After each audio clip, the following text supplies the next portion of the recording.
Slide it. Bring the camera over a little bit. Bring it over some more.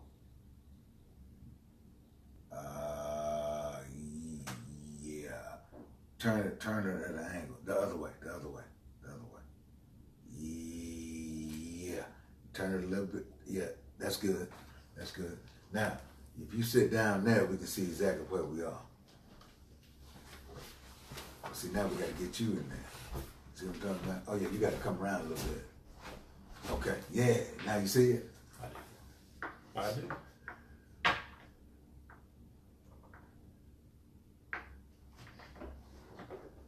Okay. Oh yeah. You know we live, though. Okay. Now when do I push this button? No. You ready? Make your first episode. Press it, right? Yep. Okay. You need your microphone. What I do? Press it? Yep. Press your microphone. How long do I press it? Just turn it loose. Okay. It says tap here to get started. That's it. Tap it.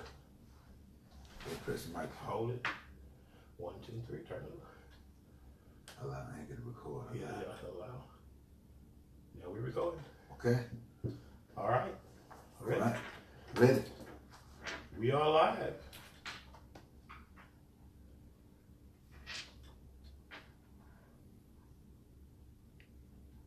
Let me get you to pull that microphone a little bit closer to you like you wanted the Temptations. Okay.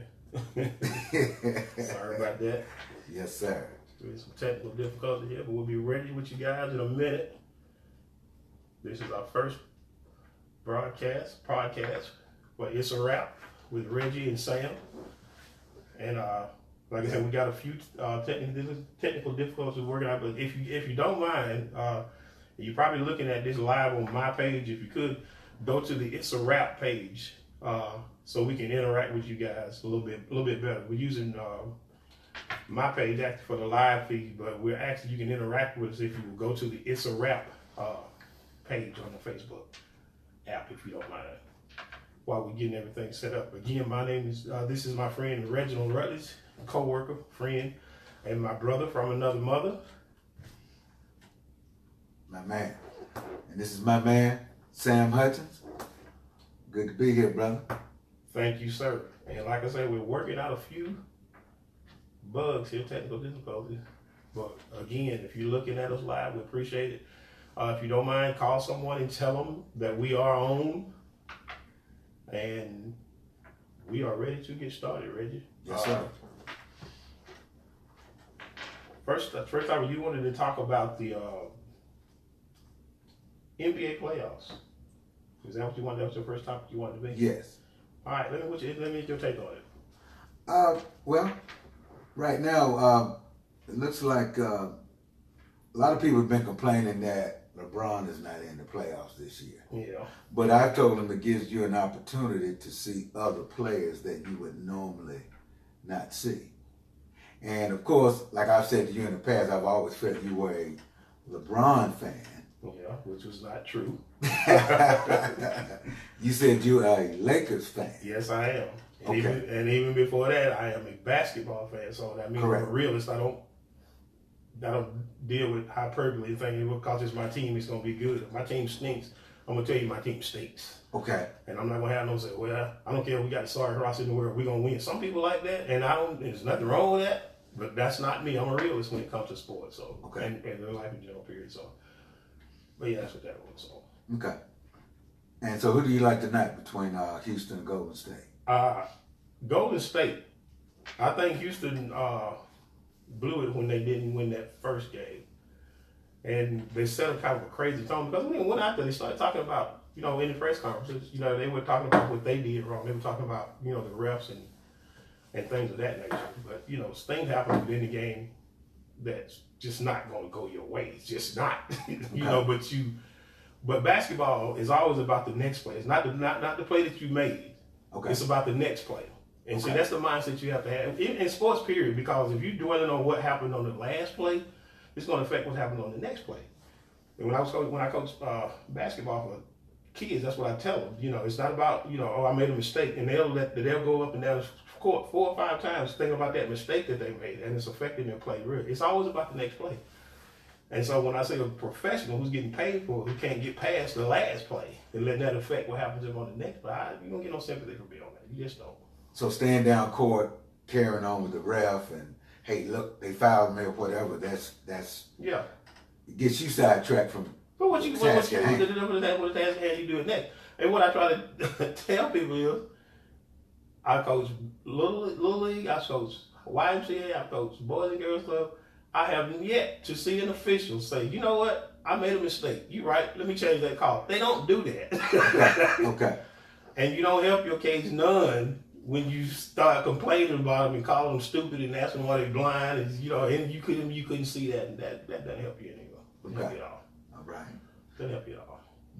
Okay. But I just so how'd you like the game last night with the 4 overtimes? That's basketball. Portland and Denver. That's basketball. I like that. And that brand of basketball, is back out. It's kind of like a throwback back to. I don't know if you can remember back when the Phoenix Suns and the Boston Celtics. I think it was in '76. Some people, I'm telling my age now, but anyway, those overtime games were epic. You didn't have anybody that was just killing somebody. Everybody was contributing. You had a whole bunch of overtimes, and they kind of reminded me of those throwback games like that, when you just gritted it out, and it was, it wasn't about skill at that time. It was about will. Gotcha. And we had the stronger will to win it. Of course, Portland did 4 overtime. I love that kind of basketball. Okay. And Damian Lillard is making a name for himself. If you didn't know already. Right. Yeah, there we go. And I think because the games are played so late on the West Coast, a lot of people don't stay up late to see the Portlands and Denver and some of those people that are playing. Yeah, you're right, and that's true, and that's and like I said, and that's when we get to this thing. One of the things I wanted to talk about was Paul Pierce. Okay. I don't know what the deal is with Paul Pierce or why he just can't seem to just separate himself with those biased opinions that he has. I mean, after game 1, he had the audacity to come out and say that Milwaukee was finished. Oh, they ain't gonna win. They ain't gonna win because they lost by 22 points.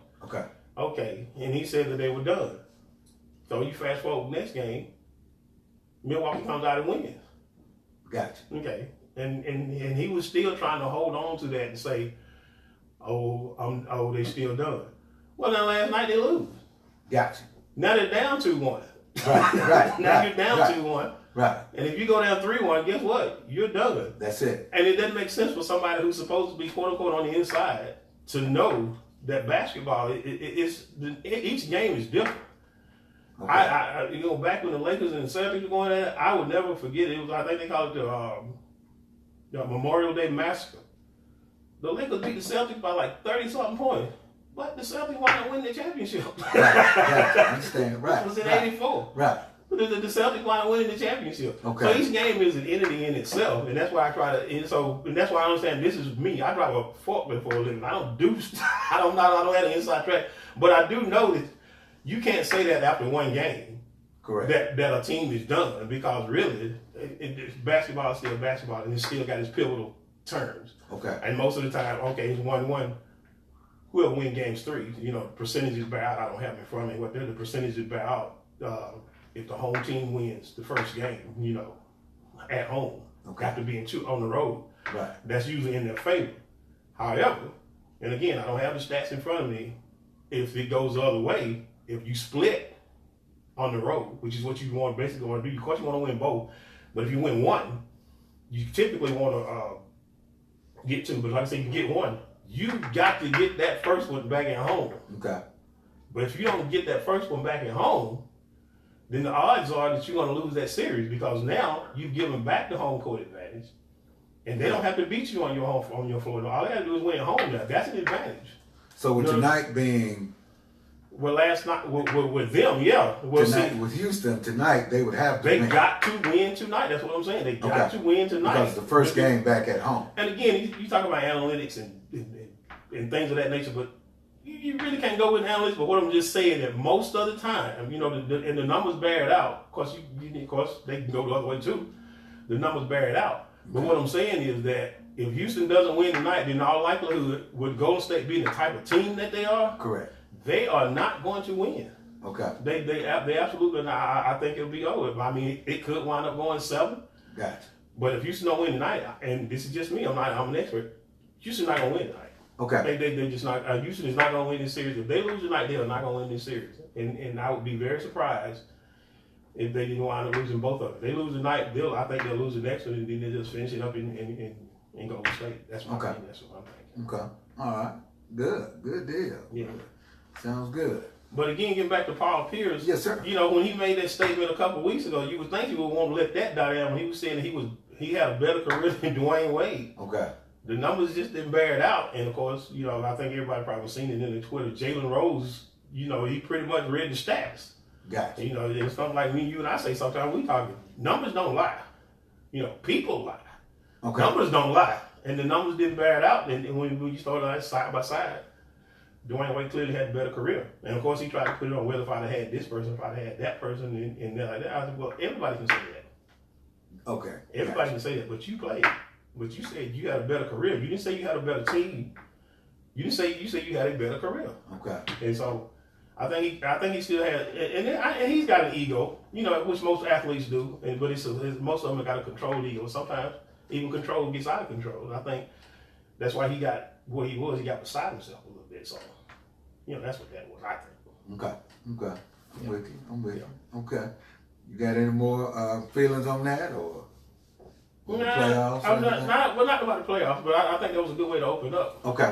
But I think basically what we want to do is tell everybody, you know, how this podcast came about, how the idea of this podcast came about, and things like that. And I think if we gave it a little bit more background, because people tuning in for the first 5 minutes, oh, it's just a sports talk show. And again, it's more than that. We talk about, we do talk about sports. He and I are both big sports fans. I'm a big Laker fan. Miami Dolphin fan. I say that with pride. And I didn't just become a Dolphin fan with Marino. I've been a Dolphin fan since 70. Been a Laker fan since 75. So I was even before Magic. So that's who I ride with. That's who I die with. Been done more dying than riding lately, but still that's who I die with. But it's also about advice in our life lessons that we've learned. And, you know, on our job, when we're on a job, that's what we try to impart some of that wisdom into some of the younger guys that come in there, because people are still people and people still have problems. And you always want to know the best way to go. And you want to know that from somebody that you can trust. And I think that's kind of what this sprung up from for me, the part of the podcast for me sprung, because I do find myself talking to a lot of the younger guys, even some of the older guys, you know, about things that are going on, situations. And one of the two things that I do tell them about is about what you can control. It's about, and the things that you can control is your accountability. Correct. You can always control your accountability. See where you are in the pantheon of that problem that you say you have. Because a lot of times it's just me, you may have just misunderstood something. You know, sometimes you may have just, you know, misread something. Or you just didn't want to take responsibility for doing what you did. You know, you want to pass that buck on to somebody else. And to help them see it from a different perspective. And you know, like I said, we've been in that place almost 9 years now. We've seen them come and go. And a lot of them go, wish they hadn't went. And then, like I said, they just took a deep breath and not made it, you know, so serious, and just took a little bit of accountability. They probably would have wound up in a better place. But for me, that's what this podcast grew out of. And, you know, you and I, we share an affection for style. You know, we both like to dress. You know, and me myself, I'm very community oriented, and of course, if you've been listening to any of my podcasts with Xavier's journey, my son, he is the absolute inspiration for all that I do. Of course, my kids, period. You know, and I always wanted to be, never put them in a position where they would say, "That's not my daddy," or "I'm ashamed that that's my dad." Because I never wanted to put them in that position. And so every day when I get up and every day what I do and all my actions are taken, that takes into accountability how I react to things. Okay. And because it's like I tell people at work, you know, it's more than me depending on my paycheck. Absolutely. And a lot of them don't understand that, because some of them, you know, you're 25 years old, still living with your mom and dad. That's not a responsible human being to me. I mean, if you're not making plans to get out of that situation, then you're really not going to understand life at a later age. And like the conversation that I have, you know, with my children, And I tell them, I was like, the quality of life that you're gonna have is gonna be determined, because at 30, what you do between 30 and 40, the quality of life for the rest of your life is gonna be dependent on those decisions that you made between 30 and 40. Okay. Now, if you realize this earlier than 30, then you're all the better. But I didn't. And I tell you right now, I absolutely did not, because I was just living, without any goal in mind. It was for the weekend. everything was geared toward the weekend. But you were 30. So you weren't looking at 40 or 50. And I think at one time you said either it was your grandfather or who had told you you don't want to be doing the same thing at 30 that you were doing at 20. That was my granddad. He told me this, and he told me this. We were sitting on the porch, and I always went by the scene because my granddad, that was my guy. I was the first grandchild on that side of the family, so that means I was the first nephew. I was the first cousin. I was the first everything. And so he and I had sort of like a bond, and I used to love to go back and talk to him. And sometimes I would be on my way somewhere that I probably should have been going, but I went, I would have my clothes on, and that's at that time. Back that time, I would really fit them. I even wore hats, right, Stetsons, all that, Okay. And he would tell me, then, all this is fun, it's all right. He said, but right. You don't want to be 30 still doing it. And I'm like, what do you mean by that? He said, what I'm saying to you is that you do not want to be doing this when you're 30 years old. You don't want to be doing what you're doing at 20. Right. You don't want to still be doing that at 30, because that's not growth. Right. And I'm like, wow. And he told me this when I was 22. Okay. So if I took that advice at 22 as opposed to 30. Right. You see what I'm saying? But you were having fun. You were having fun. And that's what I'm saying. But now when you get in 30, you're still doing that. That's what I tell my kids. I be like, it's time to start thinking about homes. Start thinking about 401ks. It's time to start talking about stock options. It's time to start thinking about retirement and things that you want to do so your life will be comfortable. You don't want to be, and this is no disrespect to people who do this. Please don't get me wrong with that. You do not want to be having to get up at 3 o'clock in the morning to throw a newspaper to make ends meet because you don't get enough Social Security or you're not getting your pensions enough. That's all I'm saying. But you're talking as a 50-something-year-old man absolutely. now. Yeah. As again, at 25, I still probably could not have told you that. Yeah. See, now you're talking as a 50-year-old man. Yeah. You're talking, well, now I see what all this is. Yeah. That's the same thing you can run into talking to a younger person. Well, if I were you, this is how I would handle the situation. But again, they're looking at you as such as, well, this old guy, this old person, who is he talking to, or who is he talking about? And a lot of times that happens. Yeah. So, like you said, you're talking good now, but you're talking as a 50-something-year-old man. And that's part of what I'm saying. That's part of what I'm saying. That's what I'm talking about, is that you tell somebody earlier, so that seed will get planted earlier, as opposed to waiting. Because you know how many people will come to you and say, man, I should have listened to you a long time ago. Okay. And a lot of times you tell somebody, they'll hear it. I mean, but they'll listen, but they don't hear it till later. Okay. Case in point, a couple of guys that I know, going down a path, and you see them going down that path because you've seen this a million times, and you try to warn them about it. And you tell them, like, don't do this and don't do that. You shouldn't be doing this. Look at it this way, yada, yada, yada. They got their own mindset, like you said, and they do. But then the next thing you know, you get that phone call. And it always starts out with, I should have listened to what you said. Okay. I remember when you told me about this. You see what I'm saying? Correct. That's what I'm talking about, which is where you are now. You want to try to stop many people avoiding the same traps that you did. Wasting money, wasting time. All that stuff is something you're not going to get back. Waste is waste. You're not getting that back. Okay. And that's, and like I said, even relationship problems, things like that. And like I said, I tell people all the time, married people will ask me a question, and I always give them this disclaimer. I can't really speak on that because I've never been married, but here's how I see it. Okay. You see what I'm saying? I have to do that because as much as people think that living together is the same thing, it's a different dynamic than being married. To me, it has to be. Gotcha. It has to be, and I say that because the living together thing is kind of like some people see it as easy, And they think, well, it's just a try. You want to see if you can, and I can understand that too. But when you start talking about marriage, it's more than just like a partnership per se, like they want to call it. Okay. Because you're going to have a tolerance for people. You have to have a tolerance for each other. Okay. And you have to decide, is that person worth taking that chance on for the rest of your life? Mm.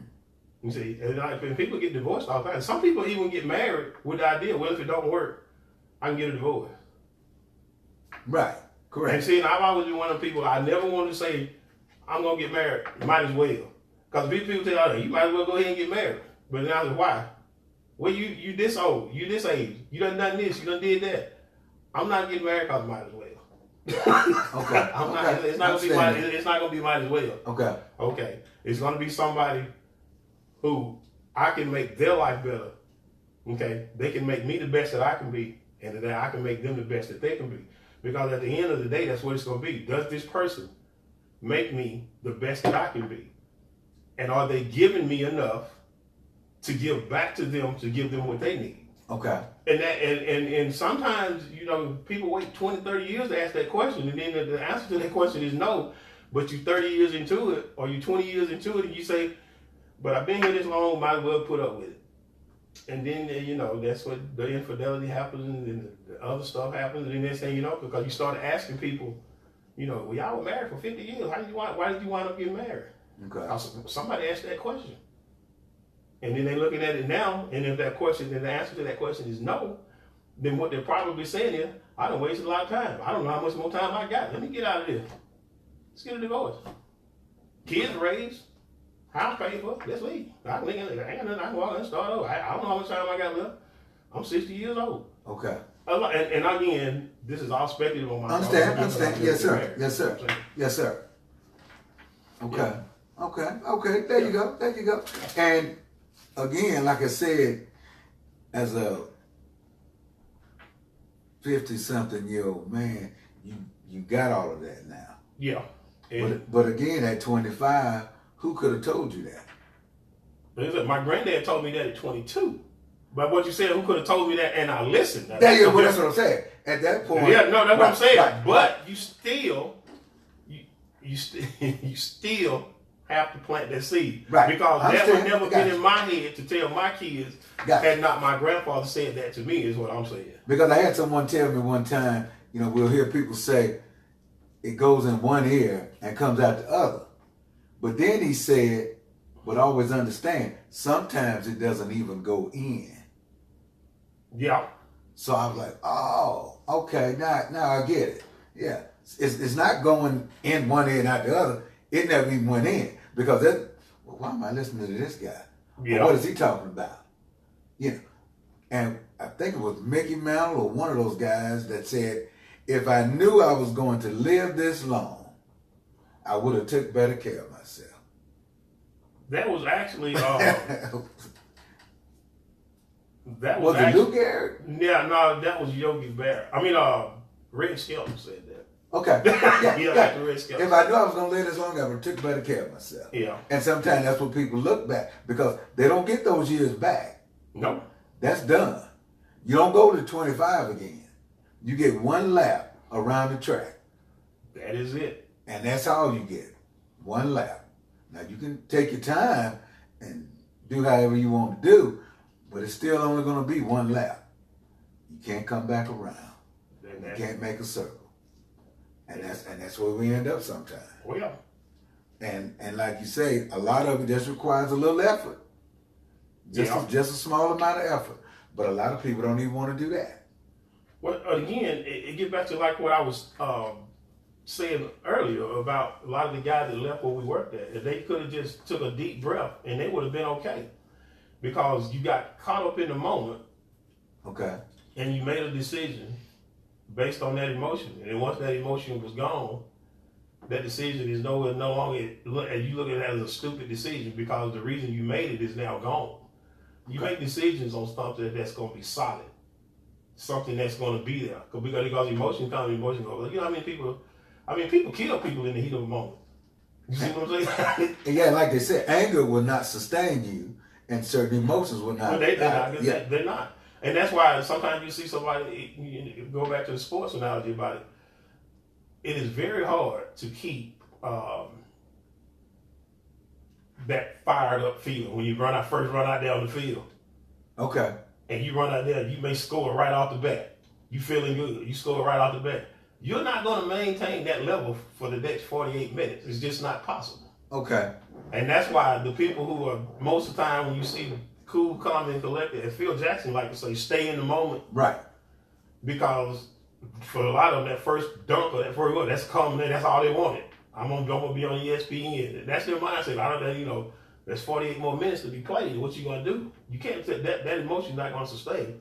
And I was having a conversation with my daughter Carlita, and that's what she was into a situation, and that's what I told her. Cause I called Scooter, I said, and told Talisha the same thing. I said, Scooter, you don't want to make a decision when you're emotional like that. I said, because you got to learn to take the emotion out of it.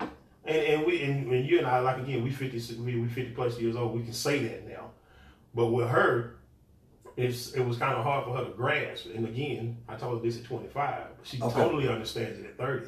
Right. Okay. Gotcha. Because that's right. And if you think how it comes back and it goes full circle, because with her, what she done was, I hear her giving that advice to other people. Correct. Yes. You see what I'm saying? Yes. Yeah. And it always starts out with a disclaimer. My dad told me a long time ago. I don't know how she was. 5 years is a long time ago, but we'll take it. 5 years is a long time ago. Okay. But and that's what she'll say. And that my dad told me, you don't make a decision once you based on emotions. It don't never turn out right, and it doesn't.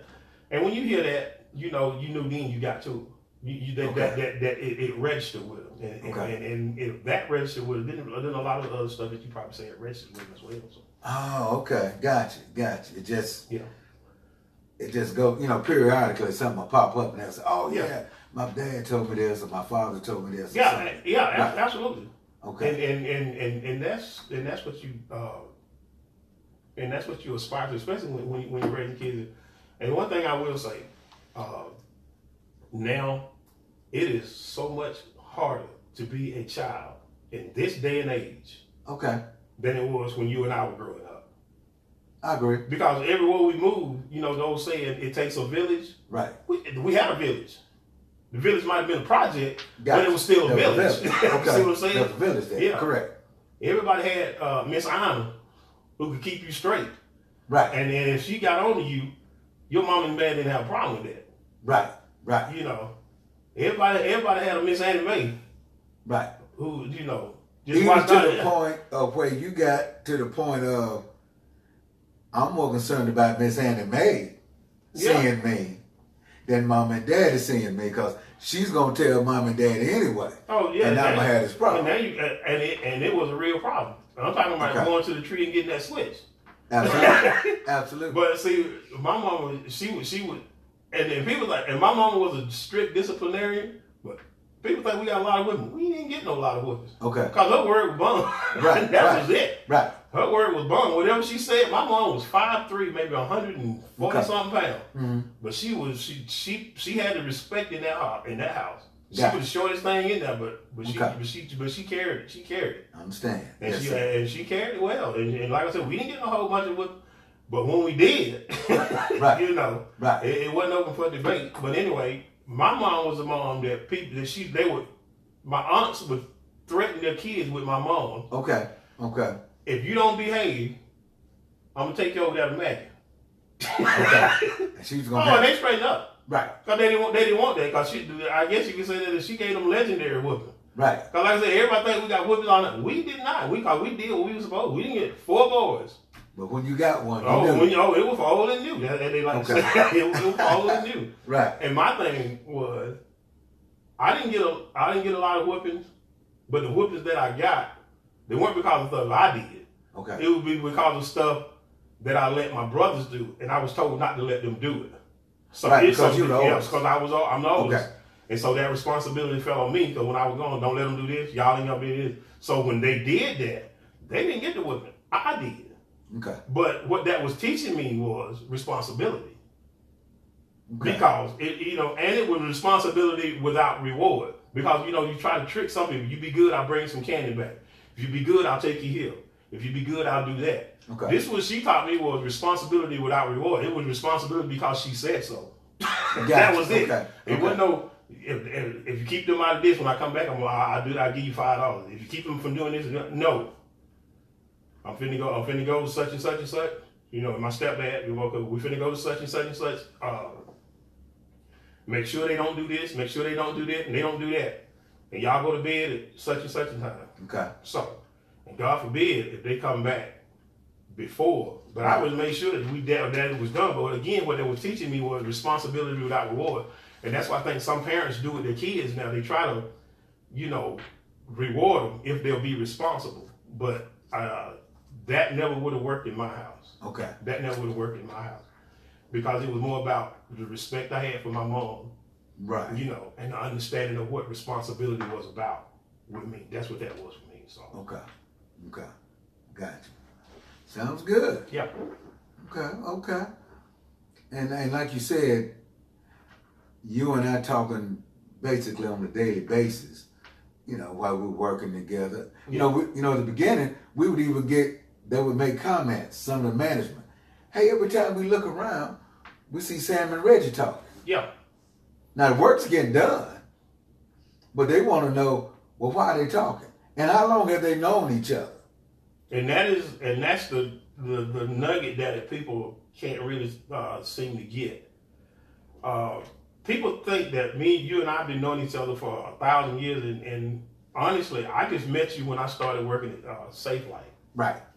That was the first time that I met you, and really didn't have a real conversation with you until I came to day shift, because you were on first shift, I was on second shift. Mm-hmm. And when I came to first shift, you and I and friend of ours, Derek Woods, we used to always, just be sitting around talking about this and that and stuff like that.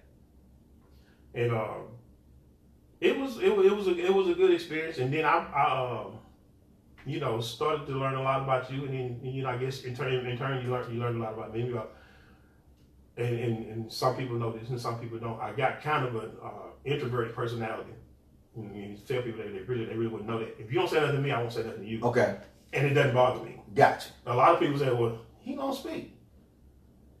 I'm not that. That's not who I am. If you don't say nothing to me, I'm not gonna say nothing to you, and I'm not bothered by that. And Okay. if you can walk by me all day and never say nothing, I'm not gonna be looking at you sideways like, well, you keep walking by me and won't speak. That don't bother me. I don't take that personal, because again, I'm a lot of people don't. They wouldn't tell, but they wouldn't tell you this. You know what I'm saying? Very good. But once you get to know me, right. I'll talk to you then. But I'm not that type of person that just go up to you and say, hey, I'm saying something. Now it's different if I'm out and I'm at an event or something like that. I understand. That is different. But I'm on a personal basis, 1-to-1. That's really not who I am. And it's not that I'm standoffish or anything like that. Because some people, I have had people that say, you kind of standoffish. No, I'm not. I'm just, I'm not that standoffish, and I'm not really what you call a private person, but I don't tell everything. I understand. And right. I'm not a person that wears my emotions on my sleeve. Okay. And I've never been that type of person. But but in getting to know you and Derek, for a while that he was there, we shared a whole bunch of we shared some different perspectives on some things. Correct. And all of them were interesting, and all of them were valued too. So correct. that was kind of early on. And but he was one of the ones that that made it good for me to start working now. And when you talk to you, I learned that you did have a lot of insight. Because you think, and sometimes you think you're getting everything from me, but I get stuff from you too, Reggie. And then that was and that was the time I was very, very emotional. And I think we had a situation. Then one day you said, you're kind of emotional there, brother. I remember that. You got to get out. You a little bit too emotional about it. Right. Especially about something that really wasn't that deep. Yeah. It really wasn't that deep, but you done got way out there. Yeah, and that's what I told you. I was like, you a little bit too emotional about it. Right. And I even became emotional about that. Yeah. What you talking about? Yeah. What you mean, man? What you trying to say? But then but you was showing me the rest of that day, because I could tell you were mad. But then I learned also in that, when I was faced with other situations, having the ability to control my emotions. Yeah. made me even better. So people say, well, man, you going through this, you going through that. How are you able to handle it? Oh, well, I'm not emotional. Yeah. I've learned to control that. Yeah. And then that allows me to save that and save some energy for when there's a real problem or a real situation. Yeah. Because many people don't drown because they can't swim. They drown because they panic. Yeah. Well, that's what it's more people got drowned trying to save somebody. Trying to save because that person they're trying to save, they panic. Yeah. And then they pulled you under. Yeah. And then sometimes they say, well, where's the guy that went to save him? Oh, well, he drowned, but the person who was drowning, they lived, they survived. But sometimes you have to be careful. And like I said, you taught me that, hey, control your emotions, control this. So I didn't do it that day, yeah. But over a period of time, I was like, hey, I got this. Hey, I see what he's saying. I see what he's talking about. And that was what helped me, move forward and move, to a lot of different things. And like you said, we knew good people at the job. Yeah. And we still know good people. Yeah. And then the emotion got to it. Right. It's why they're not there right. anymore. Right. Because we've seen people walk out, cuss everybody out, walk out the job, and by the time they get down the road, oh, hey, can I come back? Yeah. No, that's it. No, yeah. You burnt that bridge. Right. And it was just an emotional response. That's the only thing that got them, the emotions. Yeah. And by not being able to control that, that's what got them. And I understand and I appreciate it, brother. Yeah. And like I said, a lot of that was part of us coming together with the podcast. Yeah. Hey, man, you got some good stuff. I got some good stuff. The people tell us we have good stuff. Yeah. So let's try to put this podcast together and see what we got. Yeah. And here's where we are. And we took our time doing that. Yeah. I mean, the thing about anything that's good, would be it wisdom, be it blessings or whatever, they're meant to be shared. Correct. And they're not any good to obtain a bunch of wisdom, to obtain a bunch of blessings, and you don't share it. Okay. Because that is the whole, it's a circle. Okay. Because, okay, I got this wisdom and I kept it to myself. What good did it do me? What good, wisdom, blessing is supposed to help other people. That's just the way I look at it. Because if I get blessed, I say, man, I'm sure that, thank you, God. Appreciate you blessing me. Okay. But then I run up with somebody who needs to be blessed. But I was just put in a position because I just got blessed. And I'm going to say, what I'm going to say? I hope they get blessed. Right. That's not the way it works. Okay. I don't, in my world, that's not the way it works. Right. And of course, you got people, and absolutely, they will do what they need to do. They will say, well, you don't know this person's situation. They might just be faking. They that bad holding up that sign. But again, I always said for me, it's more about my intent. Correct. What I meant for. He may drive a Mercedes and live in a $500,000 home standing over the corner building. He may do all that, but correct. That's not why I gave him the money. That's not why I bought them something to eat. That's not why I gave them a ride. Or that's not why I did what I did. I did that because I got blessed. Right. And to show my appreciation for the blessing that I got, I try to help as many people as I can. And don't get me wrong, I am not financially situated to be giving what I can give people like I want to give them, but I do what I can for people. I always have. And I've seen that. And then there were times I was saying, "Oh man, you're doing too much." Yeah, and I get that now. And I used to tell you, you tell me. Why don't you just get you a bus or get you a van, and you can get all of them and take all of them with you. Yeah. And say, here comes Sam with the Sam bus. I'm gonna help everybody I can. Yeah. But again, it was good to hear that because you told me one day, you know, when we talked to some of the young cats at the job, you're not doing anything new. No. You're just doing it over again. Doing it over again at a different time. So they'll look at you and say, well, how you know? What do you know about this? Well, it's not new. It's not new. You're just doing it over. Yeah. Millions of people have done the same thing. And that result has been the same. The result is the same. And if it's an unfavorable result, correct, that is what I'm trying to get you to avoid. Correct. It's an unfavorable result. If it's a great result, some people have done and it turned into a great result, then absolutely I want you to do this. But if it turns into a bad result, you don't want that. Right. You don't want that. Right. So there you go, man. Yeah. So like I said, we just wanted to be able to let everybody know why we put the podcast together, Yeah. and why we're doing what we're doing, and I'm looking for some big things out of this. This is our first. Yeah, it's our first one, and it's a trial and error thing that we're going that we're doing. Right. And speaking of trial and error, I just realized something. With that being upside down, it was supposed to be upside down because it would be right side up on the other side. So this whole podcast probably been upside down. I just thought about that. But really, yeah, this technical advice. Technical advisor would have told us that. But anyway. Wait a minute. So you saying the way it was upside down? It was supposed to be because that was broadcasting right side up. Really? Yeah, I just remembered that. But anyway. Oh wow. Well, they can turn the phone or the computer upside down right now. But anyway, they can turn the computer upside down. Well, they can. They wanted to see it. But again, we're going to send this out on Anchor because we're broadcasting live for Facebook. But we're also at the same time with simulcast. We're broadcasting on Anchor, so you'll be able to hear it, the whole podcast. We'll send you a link to Anchor. And one of the things we want you to do, and I urge people to do this for the Hope for Xavier Foundation, for the Xavier's Journey, especially on the Xavier's Journey podcast. Again, shout out to Anthony Biakovich. He's my first subscriber to the Xavier's Journey. He's my first subscriber, but I need subscribers.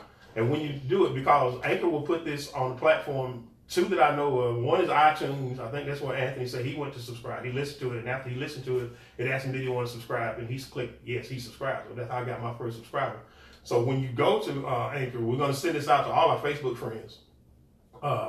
And what we want you to do is listen to it, of course. Like it, of course, share it, of course, but do not forget to subscribe. Okay. That's what he has to subscribe. And again, the platform, the two that I know of, I think it's like 5, but the two that jumps out to me the most are the ones that I know the most about. Spotify. Okay. Which I think is more Android friendly than iTunes. Because iTunes is not Android friendly. Right. People with iPhones, of course, you got to go to iTunes. But Spotify, and then you click on It's a Wrap podcast, Reggie and Sam.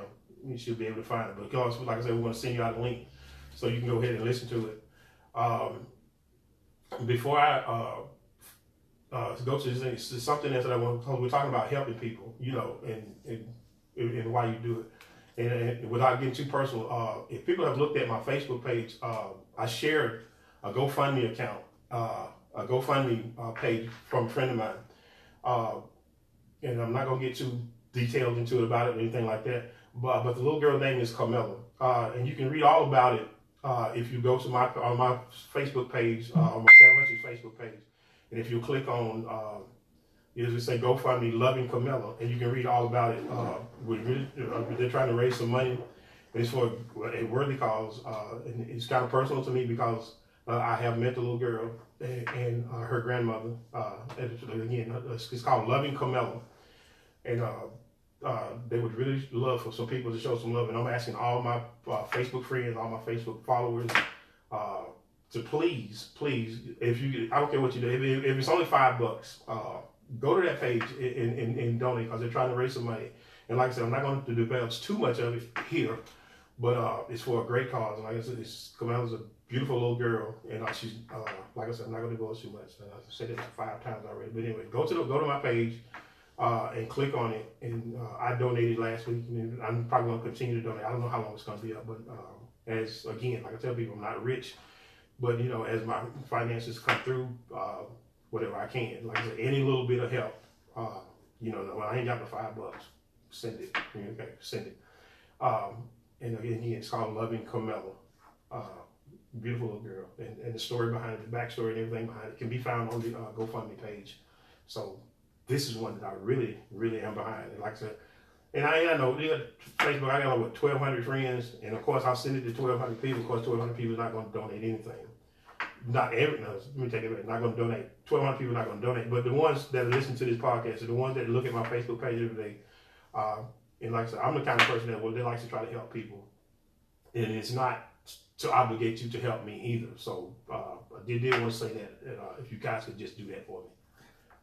And let's let me get you to mention you have a gala coming up in a couple of weeks. Yes. Let me get you to, if you don't mind, speak on that. Your Black Tie Fair that's coming up. Yeah. And, promote that just for a second. And, before we get out of here. Yeah. What I want, and if you're in the Winder area, or even if you're not in the Winder area, surrounding counties, Clark, Walton, Jackson, Fulton, Gwinnett.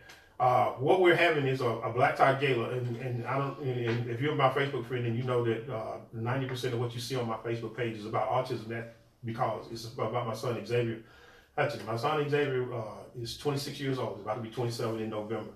In 1994, Xavier was diagnosed with autism.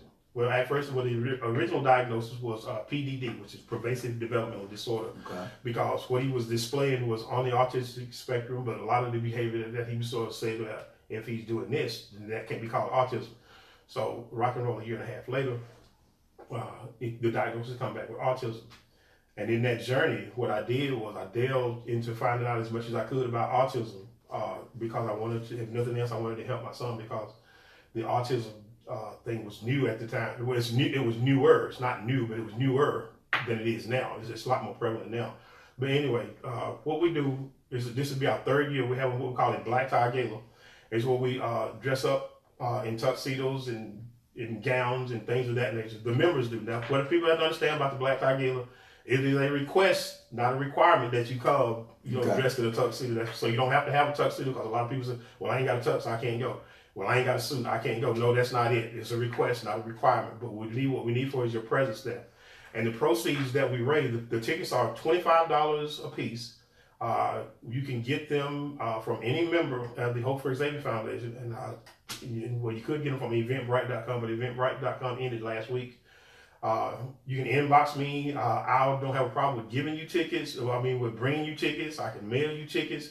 If you want to send me the money, we have a cash app set up. It's called $Hope for X. That's the way you can send it. If you can't attend the gala and you have a business, what we're putting together is called it's a program, and it's a really nice program. It's going to be on glossy paper. It's not the regular computer paper that's flat. This is glossy, it's shiny, and we're doing this, and this is a great price. I think for the ad, it's $50 for a full page 8x10 ad for your business to be coming on. So if you got a business, be it lawn care, mobile detailing, mobile mechanic, hair care, barbershop, catering, cleaning service, any kind of service that you have, if your church wants to put an ad in the paper just to show your support, it's only $50, and if you're going to do 50, you can do a half page for $25. Same thing. It's a half page, full color. Like I say, it's a glossy photo. Photo paper. It's not the flat, so it's going to have a shine. It's going to have a pop to it. Big shout out to Star Detailing, who for the second year in a row they bought the back page. It's come to its proprietor, Stanley Nunley. Thank you, Stanley, for doing that. And like I said, he's been one of our biggest supporters as well. But and all the monies that we raise, because what we do is we got a publication that we put together, and what we do is we give it away, because the mission statement for the Hope for Xavier Foundation is awareness and empowerment while empowering. And what we do is we got in the publication, you'll see things listed like early warnings of autism. And like when I talk to people, when I see people, I tell them, I said, the one thing I want to tell you guys to do is that if you see at least, you read those signs, early signs, I think there's like 20 of them in the book. If you see 2 of them, I suggest that you go get them tested. And it shows resources of people that that you can help, that will help you, along with this journey that you get ready to go on. And you don't even know if you got autism or not, but it's best to find out. And the other aspect that we do with the monies that we raise from any other events is that we do the Wanda Lene Emerson Scholarship Award, Memorial Scholarship Award. And the backstory to that is something that we don't have time to go on the air. But Wanda was one of the people that came to me maybe 10 years ago, talking about, because her son too, as life would have it, wound up with autism. And Wanda and I grew up on the same street right next door to each other. And then we will grow up, and both of us would have autistic children. And that was something that she kind of saw in a grocery store one day, and she said we should start a foundation. Well, she didn't call it a foundation. She said start an organization and let people know, because at that time Xavier was 8, and again, Early intervention was the key, and her son was actually having what a lot of people call a quote unquote meltdown, and she was having a tough time with it, which drew my attention to it because I had no idea he was autistic. But anyway, her spirit is resonating all through this this organization, all through this foundation, because 3 days before she was getting ready to transition, as we call it now, her faith in God was so strong, and she told my brother, she said, when I get out of here, I'm going to help Sam start that organization. Okay. She told my brother that, and so, and 3 days later, of course, she died from complications of lupus.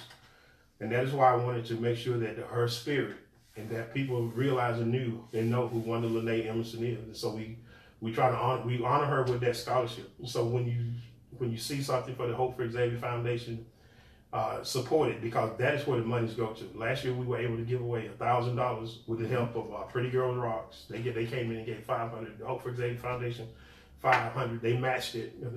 Thank you, big shout out to Patsy Lorraine Dukes and Slater from Slater Foundation came up with that $500, and we gave away a brand new laptop. And we wanted to try at least to do the same thing for the recipient this year. We already got the winner of the recipient. I mean, come out. We're going to have a great time. There's going to be giveaways. There's going to be raffles. A live DJ. It's going to be a whole bunch of emotion because when we were talking about it, what I told everybody what I wanted to do was to have when people left there this year, my mission, my goal was to them to leave them with a spiritual experience about what it is that we're trying to do. Okay. And a spiritual experience. And so I look for a lot of laughing. I look for a lot of crying.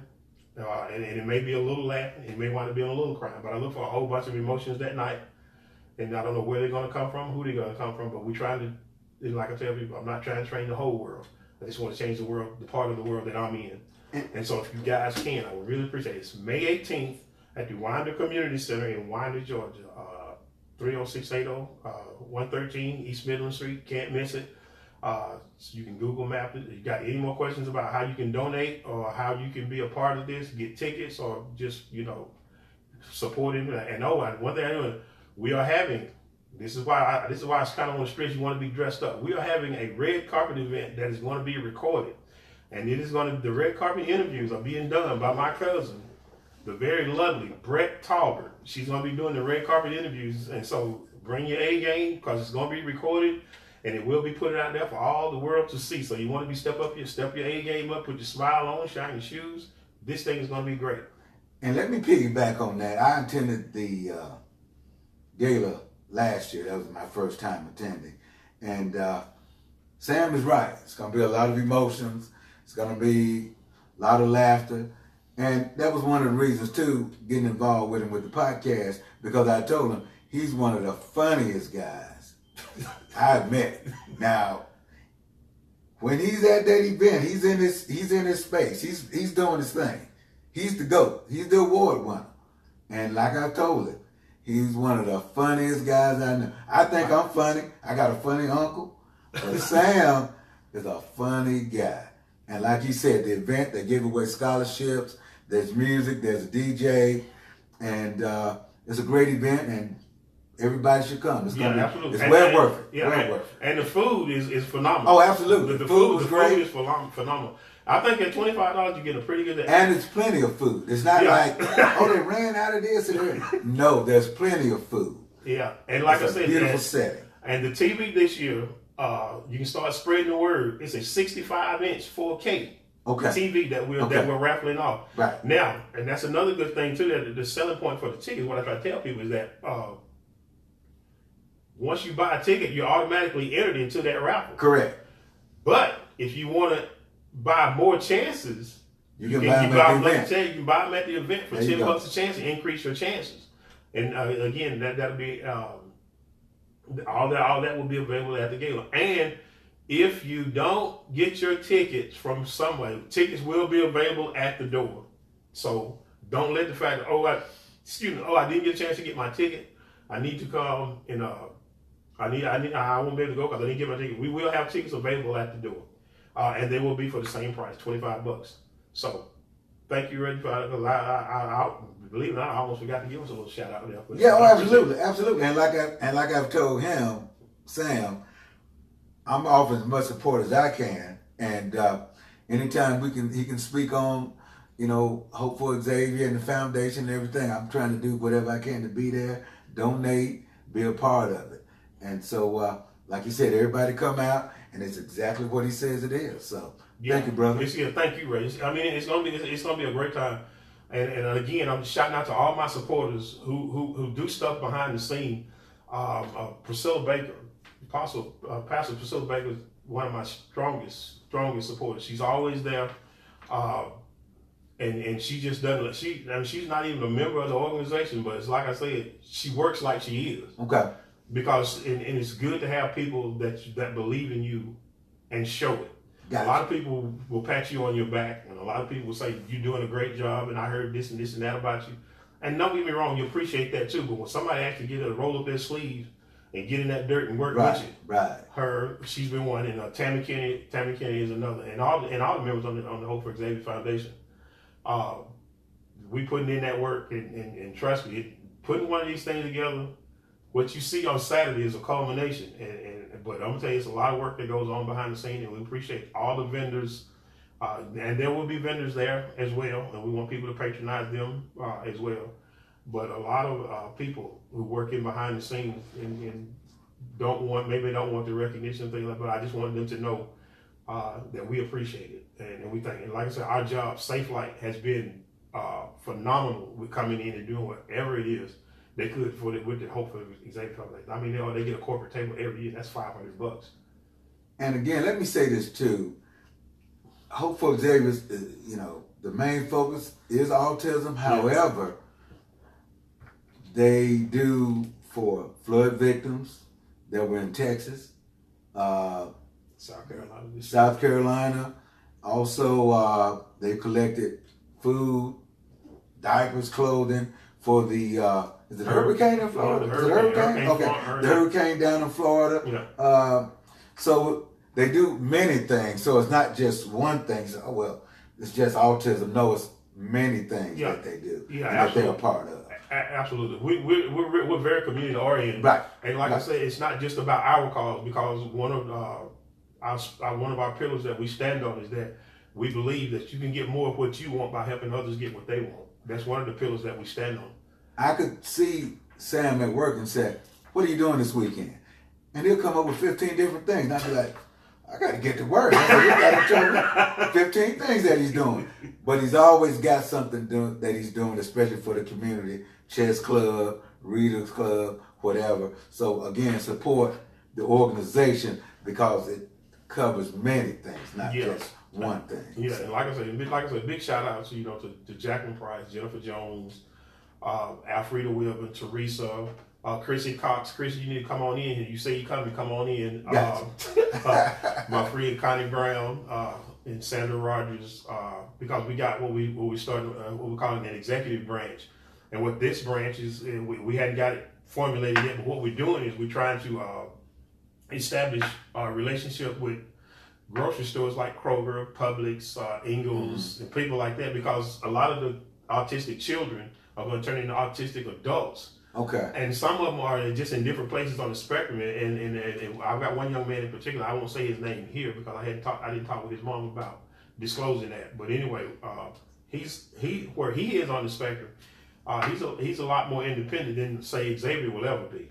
I mean, and I think that he can work in a grocery store, because I've seen places like Kroger, especially Kroger, that they have, autistic kids, especially kids, taking out trash, mopping floors, stocking, because those kind of instructions they can do.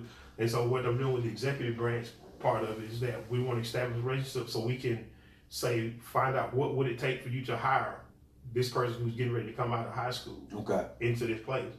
And so we find out what they would require, and then what we're going to do is try to find another place that will train them. Like maybe an adult, so they will train them how to mop a floor, train them how to, bag groceries. Some kind of training, you see what I'm saying? So you don't just go from high school to walking in these people groceries, autistic kids, sometimes with a crowd and stuff like that. Right. It may bother them sometimes, it may bother them none, or it may bother them a lot. But you have to know that going in. But then that's another thing too. Okay. All right.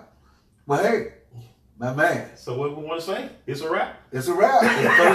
First time, first show. First time, it might have been a little rough, and like I said, the part may be upside down on the video, but like I said, just turn the camera upside down. And you can turn your computer upside down too. I just found that out. I need to do that. And like I said, but it won't be upside down on the anchor part, on the anchor. So when we send you the link, you can hear it. You can stand on your head and listen to it if you want to. Still, there you go. If you need full effect, you stand on your head. But what we're saying is that again, this is our first one. And we're gonna have, and segments will be broken. And we kind of like went, we made notes and talked about what we wanted to talk about. But next, the more we do it, the more structure it'll get. Absolutely. And like I said, we're gonna talk about things. And like I said, he and I both we love clothes. We style. Right. We know and have no problems giving a man a compliment. Man, sharp, brother, that's sharp. Yes. Brother, I like yes. that. Ain't nothing wrong with that. Yes. Like I said, we'll talk a little bit about relationships. Because we're gonna talk. We didn't get into it this time, but we definitely gonna get into it next time. We're gonna get into some politics next time. Okay, never problem. Yeah, never problem. Yeah, I got some good stuff. We're definitely gonna get into some politics next time. Okay. And like I said, of course, sports. And once we get it, like we want to, we will have a call-in line too. Absolutely. So we want to try to interact on the Facebook side of it. We'll go Facebook Live. But we want to get a call-in line too, so you can guys come in, because you're not going to agree with everything we say. Right. You have a different perspective on something that we say, and that in and itself is okay too. So, right. And just, like I said, we'll have a call-in line. You can call in and say, well, I don't think this, and that's fine. Yeah. Or that didn't work for me. That's not what I heard. If you did such and such and such, and that would be fine too. Right. Right. But the interaction is thing, because it's one of the things I keep getting back. When people do give me the feedback on the Xavier's journey, they say they think that it would work better if I had an interaction with someone else. Okay. And I'm working on that. I got a couple of guests that I got working on. One, Crystal Sandstrom. She actually lives in Canada. She's got an amazing story too as well, and I'm going to put that on her too. So. Okay. And that's, as we like to say here on It's a Wrap with Reggie and Sam. It's a wrap. There you go. That's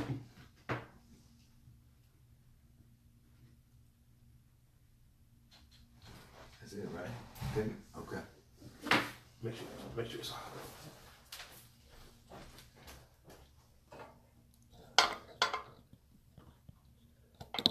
I just hit save, right? Mm-hmm.